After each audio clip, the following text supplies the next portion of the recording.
आप जिस दिन भी सनातन संस्कृति के 1% भी अपने मन में उतार लेंगे, आपको दुनिया के सामने नहीं झुकना पड़ेगा। ये हिंदू राष्ट्र की बहुत बात होती है। जरा अपने आप से पूछिए, हिंदू राष्ट्र कैसा होगा? कल रात अनाउंस हो जाए कि आप हिंदू राष्ट्र हो गए, तो ये हिंदू राष्ट्र कैसा होगा और आपको उसमें क्या करना होगा, ये पता नहीं है, लेकिन एक पॉलिटिकल स्लोगन बन गया है। आप कहते हिंदू राष्ट्र होगा, लोग उसको अपने एजेंडे के लिए आपके खिलाफ और देश के खिलाफ इस्तेमाल करते हैं। कितने हिंदू हैं? हिंदू कब शुरू हुआ? हिंदू शब्द कहां से आया? हिंदू की पहचान क्या है? यह तय हुई इस देश में। हजारों पंथ हैं, हजारों सेक्ट हैं हमारे यहां, अलग अलग किस्म के हैं। यानी साधु संतों के भी अगर आपको देखने हो तो प्रयागराज में जब कभी भी वो मेला लगता है तो आप जाइए, हजारों झंडे हैं। इनका इनसे नहीं बनती, इनकी इनसे नहीं बनती, ये मानते हैं, वो ये मानते हैं। तो समाज कैसे एक रहेगा? अगर समाज को एक करना है तो अपनी गलतियों को पहचानिए और पूरी ताकत के साथ। हो सकता है कि आज जब आप ये बात करें तो कुछ चंद लोग आपके साथ खड़े होंगे, लेकिन विजय आखिर में आप ही की होगी।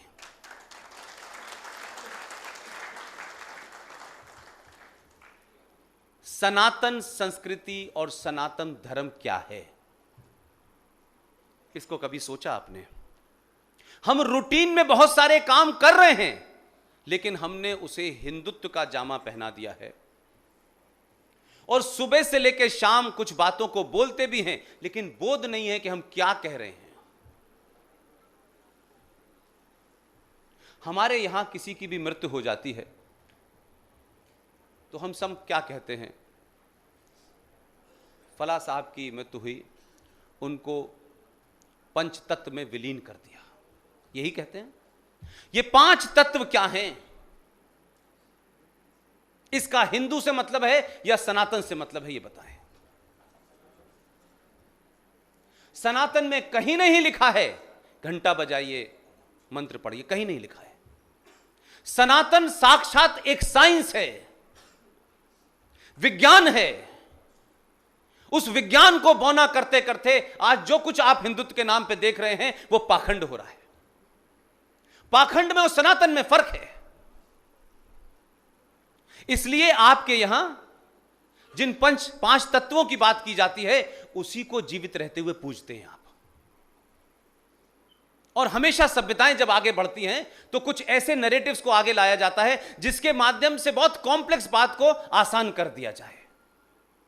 लिहाजा आपसे कहा गया कि नदी में जो पानी बहता है, आपके देश में कोई नदी ऐसी नहीं है जिसका भावनात्मक लगाव के लिए उसका कोई नाम न रखा गया हो।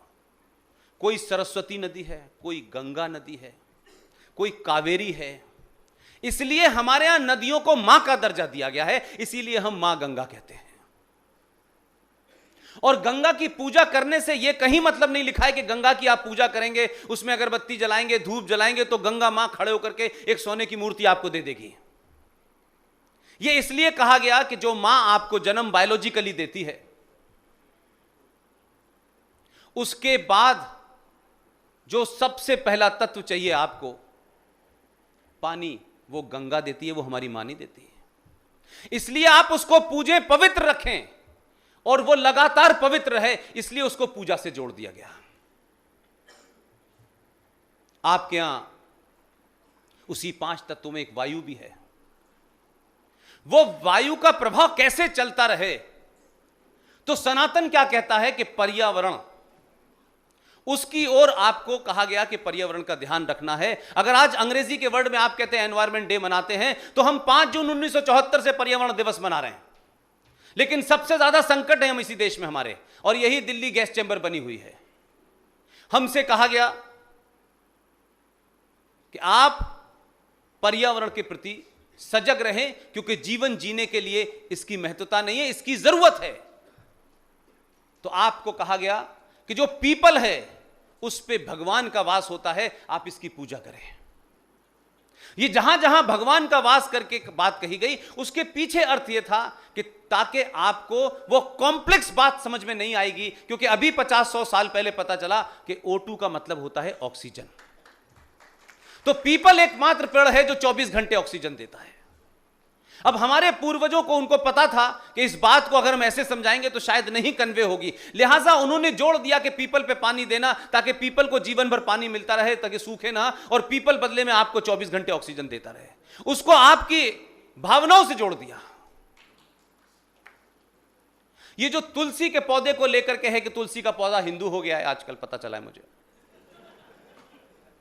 अब अज्ञानियों की समस्या यह है कि जिनकी किताब यह कहती है कि धरती चपटी है, उन्हें तुलसी का पौधा तो हिंदू का लगेगा ही।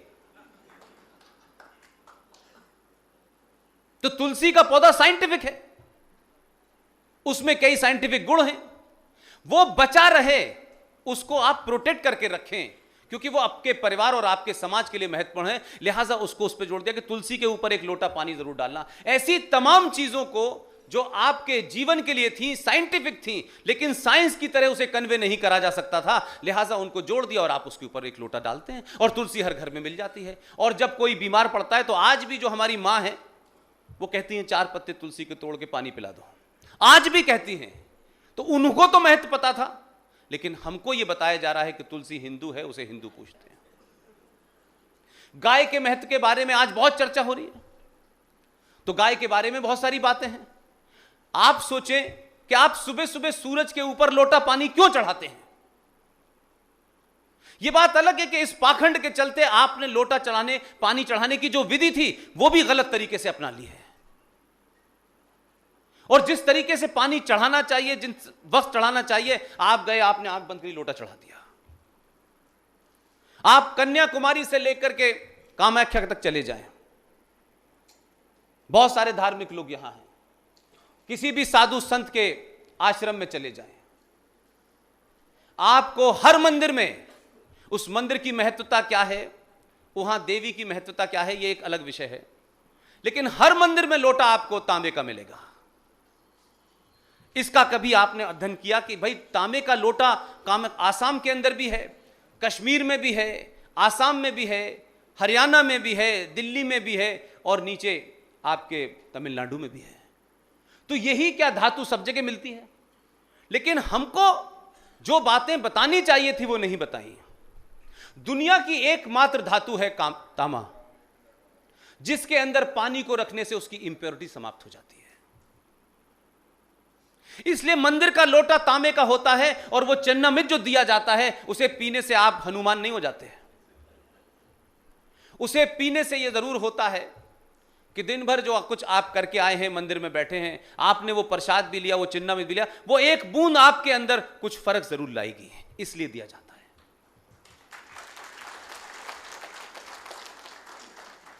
और सुबह सुबह जब उसी तांबे के लोटे से आप सूरज के सामने जो क्योंकि रात भर जो पेड़ होते हैं वो बहुत अनकंफर्टेबल होते हैं, क्योंकि रात भर वो ऑक्सीजन नहीं देते, कार्बन डाइऑक्साइड देते हैं, जो आपके स्वास्थ्य के लिए ठीक नहीं है। इसीलिए पुराने जमाने में भी कहते थे कि पेड़ के नीचे नहीं सोना चाहिए, इसीलिए कहते थे। लिहाजा जब सुबह सुबह जब सूरज की पहली किरण निकलती है, उस वक्त जिस मात्रा में, जिस प्योरीफाई तरीके से, सबसे ज्यादा प्योरेस्ट फॉर्म सुबह सुबह की जो पौ जब फटती है सूरज की, उस वक्त ऑक्सीजन का फ्लो बहुत हाई होता है और बहुत प्योर होती है। उसी वक्त हमारे शास्त्रों के हिसाब से, सनातन के हिसाब से, उसी वक्त आप नहा करके सूरज की तरफ देखते हुए और लोटे से जल चढ़ाते हैं। लोटे से जो रेज गिरती है, उस रेज में से जो आपके पानी से होती है, आपकी आंख में जाती है, उसमें तमाम विकृतियां साफ हो जाती हैं। यह सब कुछ साइंस है, मैं उसको साधारण तरीके से आपको समझाने, हजारों चीजें, आपका उठना बैठना चलना, इवन जो लोग मजाक उड़ाते हैं, वो लोग, बहुत सारे लोग अब हमारे यहां पॉलिटिकल टर्मिनोलॉजी में उसका मजाक उड़ाते हैं कि भाई फला साहब तो उसके सामने दंडवत लेट गए। दंडवत लेटने का मतलब नहीं है कि ज्यादा बड़े चाटुकार हैं आप, ये कतई नहीं है। साइंस पढ़िए, दंडवत प्रणाम करने से रीढ़ की हड्डी ठीक रहती है। मैं नहीं कह रहा, सब साइंस में प्रूफ है। यह ज्यादा पढ़ने की जरूरत है आपको बाकी कुछ और पढ़ने के, क्योंकि आपने तमाम वो चीजें छोड़ दी हैं और आप ही के यहां से सारा ज्ञान दुनिया में गया, वो यहां से लोग लेके गए और बाद में अब हमें बताया जा रहा है, कुछ अंग्रेज कह रहे हैं कि ऑर्गेनिक फूड खाना चाहिए। अब ये मजाक है कि नहीं है? और हम लोग भी ऑर्गेनिक फूड के, नहीं मैं पी, ऑर्गेनिक के नाम पे फूड खरीद रहे हैं। जिन लोगों ने यहां नील की खेती की, जिन्होंने यूरिया को इस देश में इस्तेमाल किया, वो लोग आज हमें भारत को शिक्षा दे रहे हैं और हमारे लोग अब छोटे छोटे पैकेट के अंदर गुड़ जो है वो ऑर्गेनिक खरीद के ला रहे हैं। पहले हमने सब कुछ बिगाड़ा, तहस नहस कर दिया, क्योंकि हमें आधुनिकता का मतलब बताया गया कि जब तक आप वेस्टर्न तरीके से कोई काम नहीं करेंगे तब तक आपका डेवलपमेंट नहीं होगा। 4 दिन पुरानी बासी रोटी खाइए, उस पर कुछ क्रीम लगा दीजिए, उसे पिज्जा कहते हैं। साधारण बच्चे से रात की चपाती खाने को कहेगा तो मैं बासी रोटी नहीं खाऊंगा, लेकिन पिज्जा खा रहा है वो, क्योंकि उसकी मार्केटिंग की उन्होंने। और आपने अपनी चीजों की मार्केटिंग छोड़ दी, आपने अपने अंदर हीन भावना भर ली है, आपने अपने पुरुषार्थ को जगाया ही नहीं है। किसी एक आदमी की हत्या गलती से हो जाए, जानबूझ के हो जाए, वो पुरुषार्थ नहीं है। आपने इतने सालों में कभी हथियार नहीं उठाया। आपके हर देवी देवता के हाथ में एक हथियार है और आप उसके ऐसे अनुयायी हैं कि भगवान को, आपकी मूर्ति को, चाहे वो गणेश जी हो, चाहे वो दूसरी मूर्ति हो, सबको हथियार की जरूरत है। आप कहते नहीं, हमें जरूरत ही नहीं है। आप उनसे भी 2 कदम आगे। आपके यहां शस्त्र पूजा होती है, बड़े बड़े संगठनों को देखा है मैंने, शस्त्र पूजा का वो एक खास दिन होता है, उस दिन पूजा करेंगे, पूजा करेंगे तलवार की, बंदूक की, लेकिन जब लड़ाई होगी तो लठियां लेके खड़े हो जाते हैं। आप अपने पूरे बिहेवियर में देखें कि आप कर क्या रहे हैं, या ये ठीक है या ये ठीक है।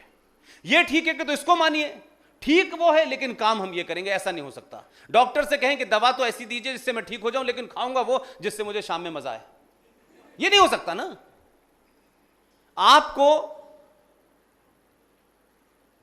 भगवान राम से लेकर के जो मैंने आपको रेफरेंस दिया, आज भी आधुनिक भारत में ये बात बहुत सारे लोगों को समझ नहीं आएगी, उसको पॉलिटिकल रूप में आप इस्तेमाल कर सकते हैं।